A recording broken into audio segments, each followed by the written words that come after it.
Alright, so today, back with another video review, and what's in the plain brown box?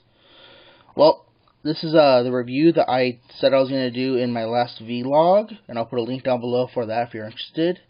And I'm going to time this off purposely to be my 50th video. So this plain brown box is actually D-Art's Vava, or as we in America would know him as Megaman 10 Vial. I ordered this off the Toys R Us website because I just thought he looked cool. You know, it's a cool looking toy, and then I had to go back and do research and whatnot on him. And so, now I'm going to do the review. So, let me pause this, jump cut it together so I can get all those accessories out of the package. Oh, first let's talk about the box, of course. We got Vial up here in the front, you know, nice window box, got all his accessories displayed up here. Nice cross, Megaman 10 logo on the bottom, we got his name there, warning hazards. Got a nice profile picture of him there. Got a nice front picture of the action figure there. We got the obligatory product shots. He can do this, and he can get drunk in a bar apparently. No, seriously, look at that. He's drinking a cup of whiskey or something like that. And all the warning stuff on the bottom that I really can't read. So, alright, time to jump cut it. Alright, and I'm back, and we have Megaman, we have Vial out of the packaging. Now, Vial, a little background history on the character, is one of the bad guys in the Mega Man 10 game. And he becomes a repeating character either in cameos or actual playable characters or fightable characters in other following games.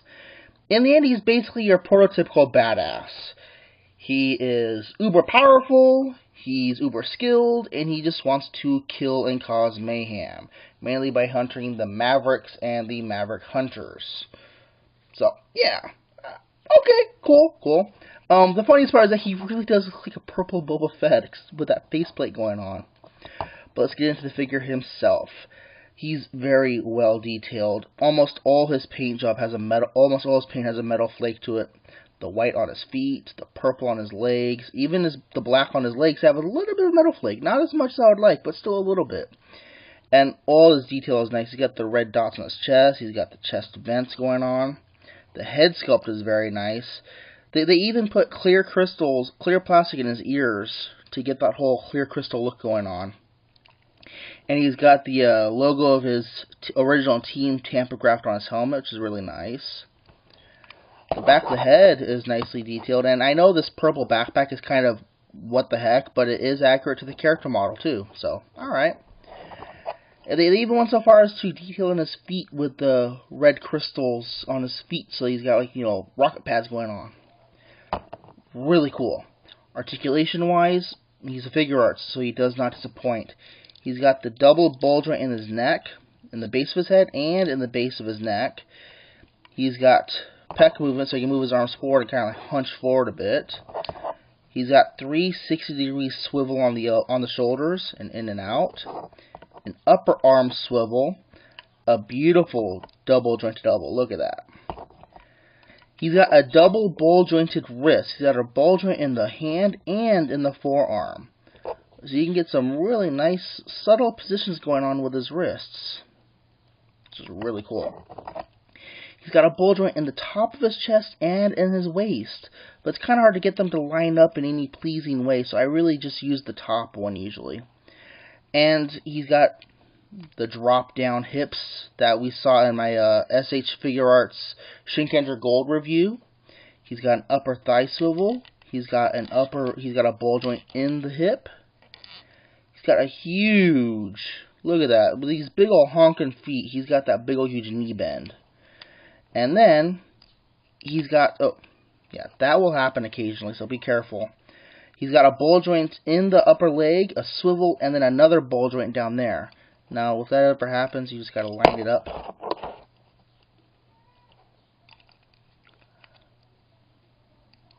Yeah, that's kind of a downside to this guy right here. He is kind of sensitive, but they pop back on pretty easily.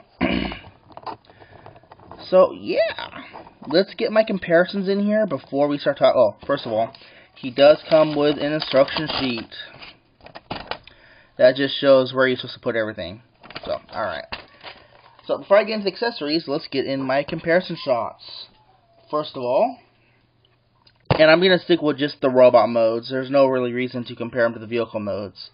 But here he is next to the Generations Blur. And yeah, he's a little bit shorter, but he's a high-end action figure. So here he is next to Fireflight, Air Raid. And again, a little bit shorter, but still, you know, high-end action figure. Now this is where it gets kind of funny. Same company. This is my Shinkenger Gold. And he's noticeably shorter, but he's bulkier, though. You know, Vile is bulkier. So, it is forgivable. Now, let's get into accessories. First, let's talk firepower. We have these. Very plain in design, but beautifully painted. You know, gunmetal gray all over. Gloss gold. You even got the green along here. And gold trim in the arm. Now what's cool is that they even put the red crystals in the barrel tips and in the back of the barrel, which is really cool. And he comes with 2 of them, which is nice. And we're gonna mount these on him by reaching around to the back of them here and pulling out these little teeny tiny little pegs. Be careful with these. These are easy as crap to lose. Look at that. Then you'll take these pieces and they'll mount onto the back here like that. And make sure you line up. There's a little notch or a little tab on the back, a little notch in the backpack. And it's nice that the arms can pull forward. That means that way you can easily fit them in, you know. Then you take the gun, you just pop it on. And the gun even has 3 points of articulation. You got the articulation up in the top of the gun, in the middle point, and then when it connects onto the back. But what's funny is that it's such a tight connection, it'll actually sometimes even pull the mounting point around too. So be careful when you're messing around with that. But oh my goodness, is that not impressive firepower or what? It does get better, though. See, you get 2 of these, which I'm not sure why they give you 2. What you're going to do is you're going to take one of these off. That's removable. And then you're going to pop this on, so you can put this in there. He's got a blast effect part. I love it. And it gets even better than that. You see, in the game, he's got an ammo belt on his back. And what's nice about this ammo belt is that almost all of these bullets are individually jointed.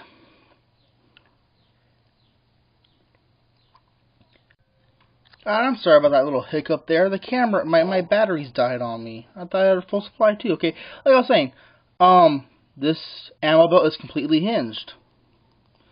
So, which means you can have it in pretty much any pose you want. And how it connects on is you take the ammo belt and you got a little ball joint here and a ball joint peg in the back like that. And you can put it to either cannon barrel you want, but you have to make sure it's angled in that right direction.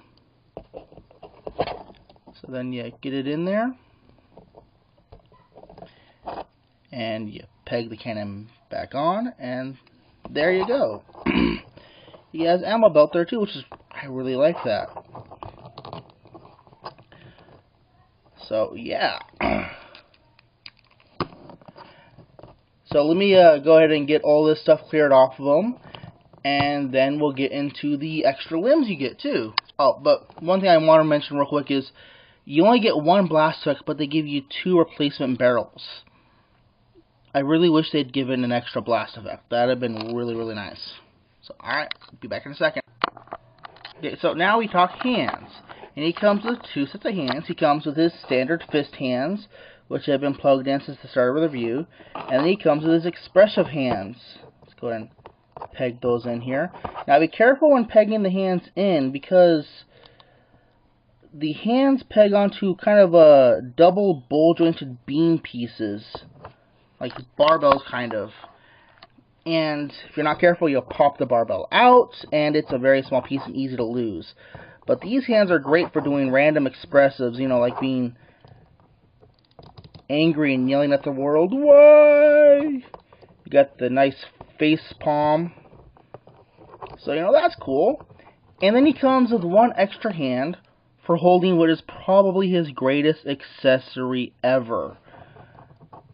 Let me go ahead and pull that out, pull out his hand, and pop on the other hand. Now this hand for his greatest accessory ever is for holding a specific item, which I'll get to in a second. But since we're talking removable limbs, let's talk his coolest one, actually.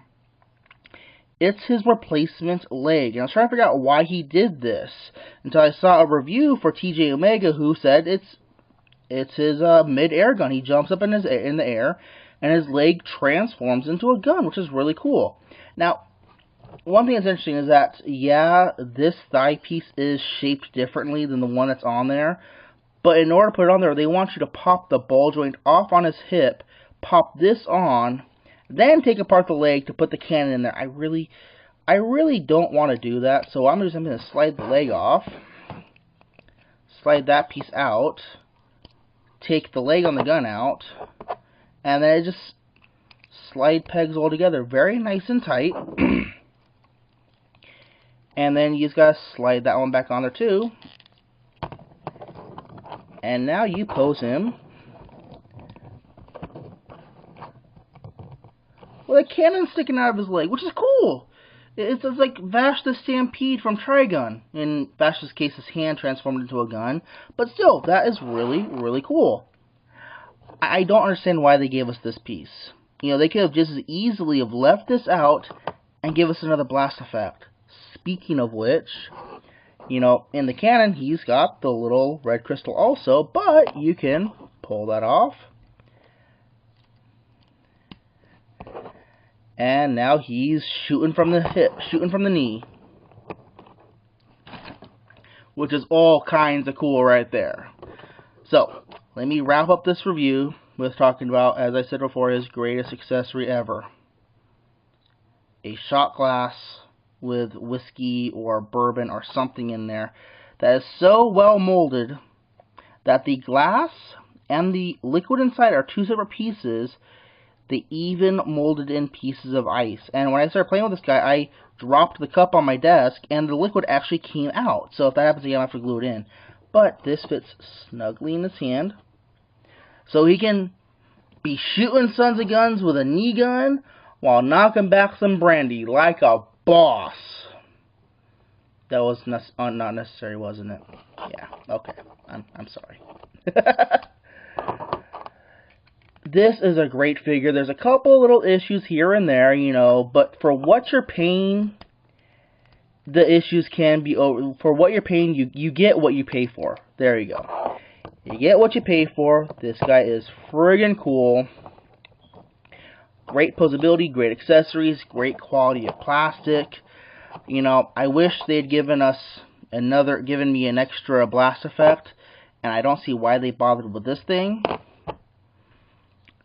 And yeah, the shoulder panels can come off sometimes, and they're a real pain to get back on, but they will go back on. And did I seriously just jinx myself? I'll fix that later.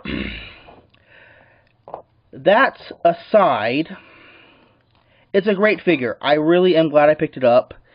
Keep in mind, though, it is a $60 figure after tax.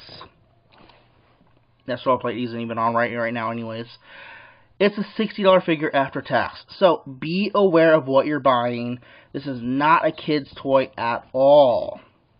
So, it's been Talkaday with a review of, not Transformers, Mega Man X Figure Arts Vile, and thanks for watching.